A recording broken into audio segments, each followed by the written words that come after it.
Все основные силы по тушению лесных пожаров будут перенаправлены в северные районы. Соответствующее поручение сегодня дал глава региона СН Николаев на заседании комиссии по чрезвычайным ситуациям.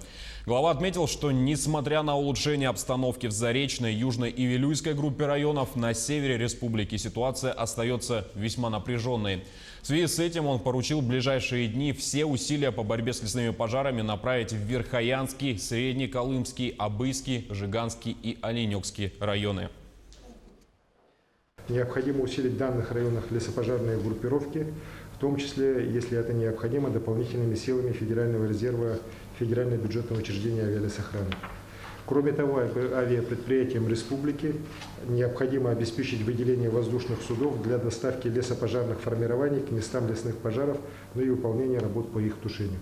Эти задачи, еще раз хочу подчеркнуть, необходимо выполнить буквально в ближайшие, начать уже реализовывать в ближайшие часы.